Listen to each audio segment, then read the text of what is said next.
హిందుత్వం అంటే ఏంటి మీ ఉద్దేశంలో? చెప్పండి. ఆ పదం వాడాక మీరు ముందు తెలియకుండా ఎలా వాడారు? వైపు సెక్యులర్ పార్టీ, సెక్యులర్గా 40 ఏళ్ల నుంచి గెలుస్తున్న ఆయన మీద మీరు హిందుత్వంతో ఢీకొనబోతున్నారు. ఎట్లా సెక్యులర్ అని ఎలా చెప్తున్నారు మీరు? ఆయన ప్రమాణం ఏంటి? ఈ సెక్యులారిటీకి ప్రమాణం ఏంటి? మీరు హిందుత్వం అని ఎలా చెప్తున్నామో ఆయన సెక్యులర్ అని చెప్తున్నారు. హిందుత్వం నేను మొదలుపెట్టింది కాదయ్యా, హిందుత్వం సనాతనం. అదే ఇప్పుడు చెప్పేది.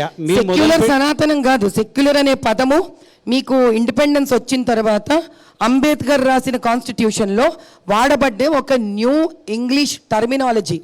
మీరు అతను 40 ఏళ్లుగా సెక్యులర్ అంటున్నారు, మీ అర్థం ఏంటి? హిందుత్వం కులతత్వాన్ని ప్రోత్సహిస్తుందని కూడా చెప్తారు. ఏం ప్రోత్సహించారు? తప్పు మీకు తెలియదేమో బహుశా.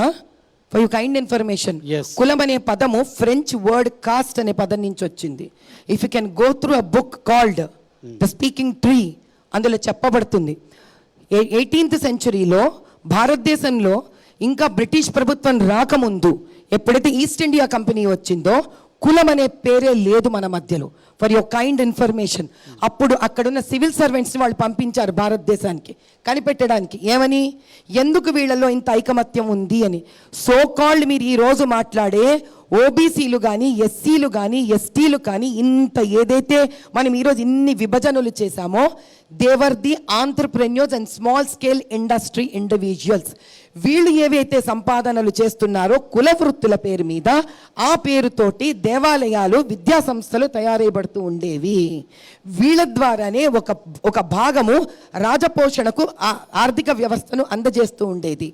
మన దేశంలో ఉన్న అదేంటారు నలంద యూనివర్సిటీ కానీ అట్లా రకరకాల యూనివర్సిటీలో ఒక్క యూనివర్సిటీలో ఉండే ఒక total student population it self use to be the total England's population. ఆ రోజు వాళ్ళు అది నిర్ణయించుకొని ఒక అనాలిసిస్ రాసి ఈస్ట్ ఇండియా కంపెనీ వాళ్ళు బ్రిటిష్ ప్రభుత్వానికి అందజేశారు. ఈ దేశాన్ని మనము విరగొట్టలేము, ఎందుకంటే ఇక్కడ చాలా పెద్ద సంఖ్యలో శాతంలో there are entrepreneurs here who are called small scale industry entrepreneurs. They are running it, and for the kind information, ఆ యూనివర్సిటీలో చదువుకుంటున్నది వీళ్ళ పిల్లలే ఎక్కువ శాతంలో. 60 నుంచి 70% పిల్లలు వీళ్ళే చదువుకుంటున్నారు. అతి ఆర్థికంగా అద్భుతమైన పరిస్థితిలో వీళ్ళు ఉన్నారు.